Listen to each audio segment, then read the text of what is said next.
মুহাম্মদুর রাসূলুল্লাহ সাল্লাল্লাহু আলাইহি ওয়াসাল্লাম বলছেন, ৯৮১৩ নম্বর হাদিস, মুসান্নাফ ইবনে আবি শাইবার মধ্যে পাবেন। ভাই সাবধান, যে কথাটা বলেছিলাম, আল্লাহ রাসূল বলছেন, ইন্না রাহিবান আবাদাল্লাহ ফি সাওমাতিহি, একজন বান্দা আল্লাহর ইবাদত করত সিত্তিনা সানা, ৬০ বছর যাবৎ সে গির্জায় ইবাদত করছিল। ফাজাত ইমরাতুন, একজন মহিলা আসলো তার কাছে, ফানাজালাত আশাফা ওয়াকাহা, এই গির্জায় এক মহিলা ঢুকলো, এই মহিলার সাথে ওই ৬০ বছরের করা ইবাদত করা এই মানুষটি তার জেনায় লিপ্ত হলো। মাত্র ছয় দিন জেনা করলো, ৬ দিন। ফাহারাবা, ও ভয়ে পালিয়ে চলে গেল। ফাওয়া মসজিদান, দূরে গিয়ে মসজিদে যা আশ্রয় নিল। আমি ৬০ বছর যাবত ইবাদত করছি, ৬০ বছর যাবত ইবাদত করছি, আর এই মহিলার সাথে জেনায় লিপ্ত হয়ে গেলাম। সি সি সি সি, নিরাশ হয়ে গেল। মসজিদে আশ্রয় নিয়ে আবাদত করে, ওলা ইয়াতামুশাইয়ান, কিছুই খাই না।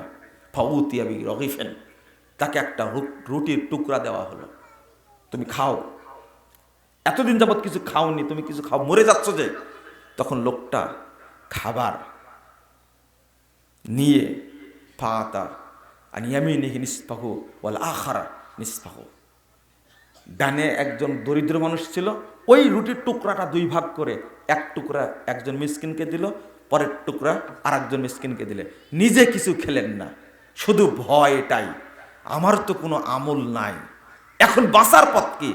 ফাবাসাল্লাহু মালাকাল মাউত, ইতিমধ্যেই আল্লাহ মালাকুল মাউতকে পাঠা দিলেন। ফাকাযাবাল্লাহু রূহাহু, তার আত্মাটা কস করে দিল।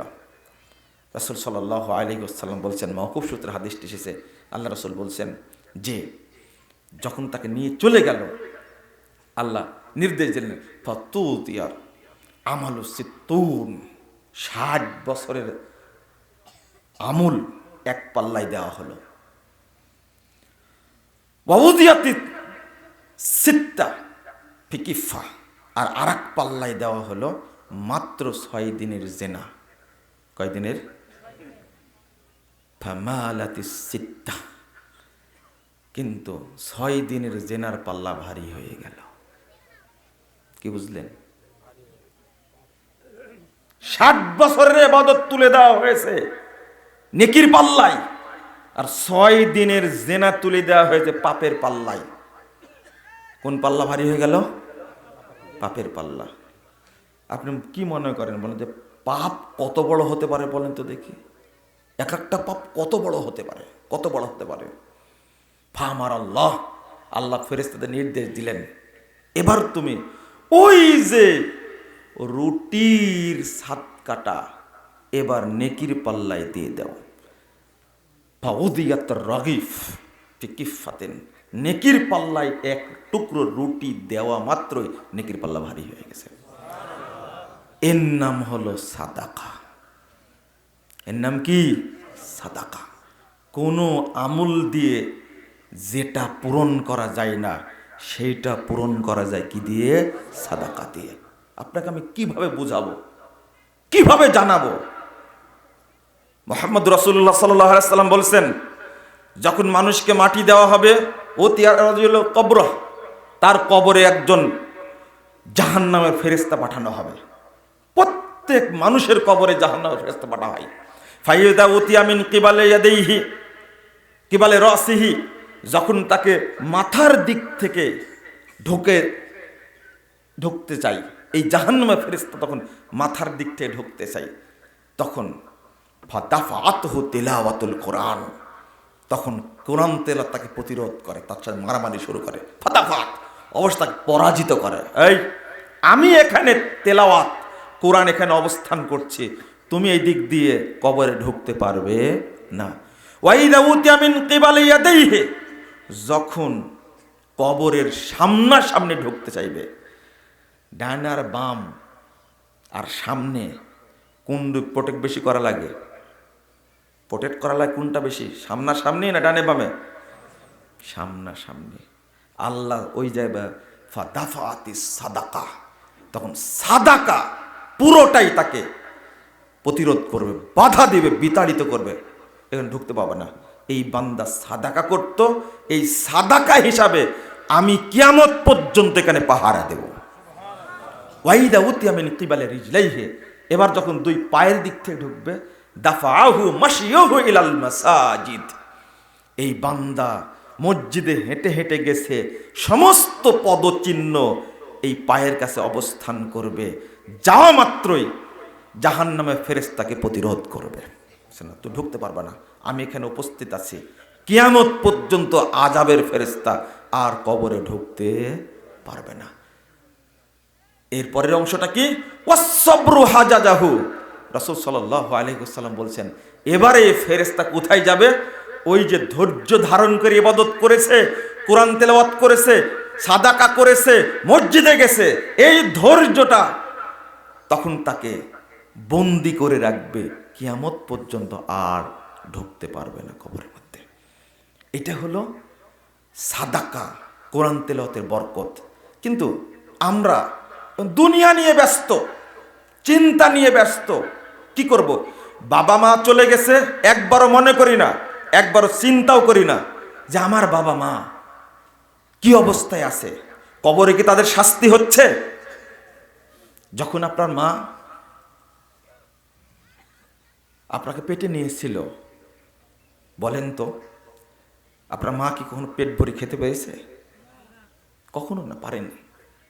ছোট বাচ্চা, শীতকালের সময় কোনো মা কখনো আপনি পেশাব করে দিয়েছেন, মা কিন্তু ভিজা কাঁথার উপরে শুয়েছিল আর আপনাকে মা বুকের উপরে রেখে দিয়েছিল। তো ওই মা যখন চলে গেছে, আপনার কি কষ্ট হয় না যে মা আমার জাহান্নামে আছে না জান্নাতে আছে? মনে রাখবেন, প্রত্যেক বান্দা 3672 নম্বর হাদিস ইবনে মাজার মধ্যে এসেছে, তুরফা রাজুল দারাজাতুহু, আল্লাহ রাসূল বলছেন প্রত্যেক ব্যক্তির মর্যাদা বৃদ্ধি করা হয়। মারা গেছে, জান্নাতে বাপ বা মাকে আল্লাহ একটু মর্যাদা বাড়িয়ে দিয়েছেন। তখন বাপ জিজ্ঞেস করে, ও আন্না লাকা হাদা ইয়া রব, আল্লাহ হঠাৎ করে আমার এই মর্যাদা বাড়িয়ে দেওয়া হলো কেন? তখন আল্লাহ বলে, বান্দা তোমার অমুক সন্তান তোমার জন্য সাদাকা করেছে, এই জন্য আমি তোমার মর্যাদাকে বৃদ্ধি করে দিয়েছি। বাপ মরে গেলেও জানতে পারে আমার ছোট সন্তানটা আমাকে ভুলে যায়নি, আমার বড় সন্তানটা আমাকে ভুলে যায়নি। হতে পারে কবরে আছে, শাস্তি হচ্ছে, কিন্তু আপনি তো জানেন না ওই সন্তানের চেয়ে নিমুখ হারাম সন্তান আর কে, যে বাপের কথা ভুলে যাই, মায়ের কথা ভুলে যাই। এ হল আল্লাহর পক্ষ থেকে অভিশপ্ত। বাপের রাখা সম্পদ রেখে গেছে, চিন্তাই করেননি। কাল কিয়ামতের মাঠে একজন মায়ের কথা, একজন বাবার কথা আপনি কখনো চিন্তা করেন? নিজের সন্তান পেয়ে, নিজের স্ত্রী পেয়ে আপনার মায়ের কথা ভুলে গেলেন? আপনি ভাবেননি কোনদিন আপনার মা মাছের মগজটা কোনোদিন নিজে খায়নি, আপনার মুখে তুলে দিয়েছে। মুরগির মাথা খেয়েছেন, কিন্তু মা কোনোদিন নিজে মুখে দেয়নি। মা ওইটা খাওয়াইছে কাকে? নিজের সন্তানকে।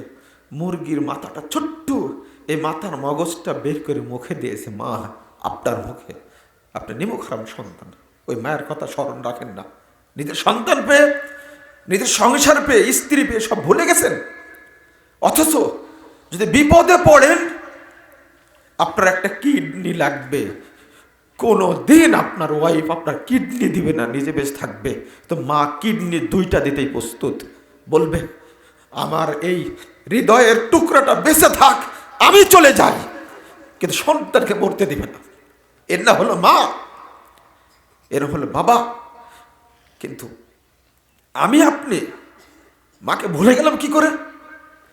হাদিসটা মুহাম্মদ রাসূলুল্লাহ সাল্লাল্লাহু আলাইহি ওয়াসাল্লাম বলছেন, ইন্না সাদাকাতা লা তুতফিউ হাররাল কুবুর সাহিবিহা, কবরের আযাব ধপ করে নিভে যায় যদি সাদাকা দেওয়া হয়, আল্লাহ আপনার কাছে কি লাখ টাকা চেয়েছেন? আল্লাহ আপনার কাছে কোটি টাকা চেয়েছেন? সাদাকা করতে বলেছেন আল্লাহ।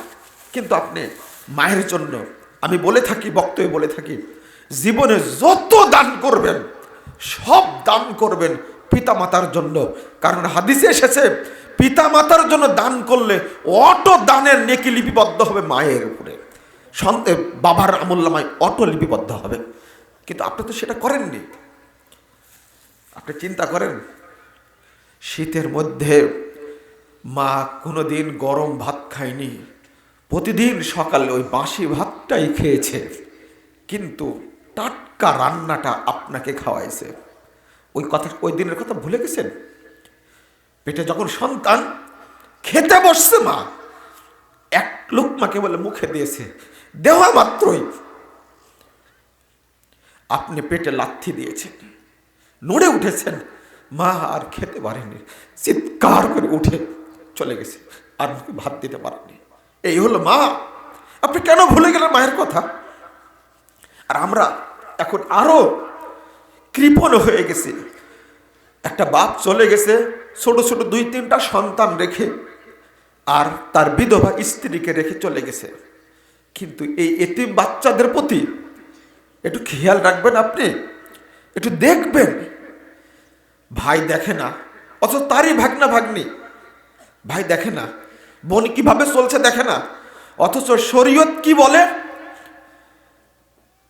সে পেয়েছে 2 ভাগ, বোন পেয়েছে 1 ভাগ। কারণটা হলো ওই বোন যদি ক্ষতিগ্রস্ত হয় তাহলে আমি ভাই, আমাকে আশ্রয় দেওয়া তার দায়িত্ব। এটাই হলো শরীয়ত। আরে এটাও যদি তুমি না দেখো, কিন্তু এই বিধবা নারী হিসাবে এবং এতিম বাচ্চা হিসাবে তুমি তার দিকে একটু তাকিয়ে দেখো। মুহাম্মদ রাসূলুল্লাহ সাল্লাল্লাহু আলাইহি ওয়াসাল্লাম বলছেন, তোমার আত্মার প্রশান্তি, মুহাদ্দিসগণ বলছেন, তোমার হার্টের অসুখ হয়, তোমার হার্টের অনেক সমস্যা, আল্লাহ রাসূল বলছেন, ইন তুরিদ আতারিলা কলবুক, তোমার অন্তরটা প্রশান্তি পাবে, অন্তরটা ফ্রেশ থাকবে। ফাতিমিল মিসকিন আমসারাসাল ইয়াতীম ওয়াতিমিল মিসকিন, তুমি এতিম বাচ্চার মাথায় হাত বুলিয়ে দাও এবং মিসকিনের মুখে খাবার তুলে দাও, দেখবে তোমার অন্তরটা একেবারেই পরিষ্কার হয়ে গেছে। আল্লাহ রাসূল বলছেন, মান জাম্মা ইয়াতীমান ফি তাআমিহি লা শারাবি ওয়াজাবাত লাহুল জান্নাত আলবাত্তা।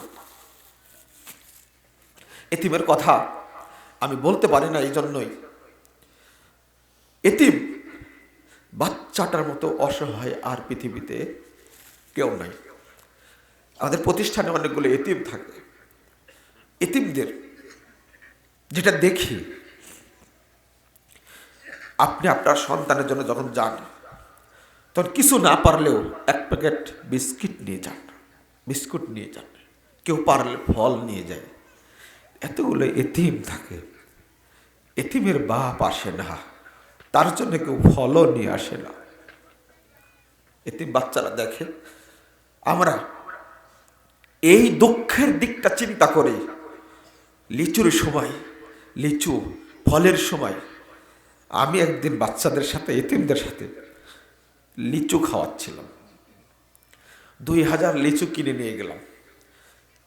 তো কষ্ট এবং দুঃখের বিষয়টা দেখলে আশ্চর্য হবেন।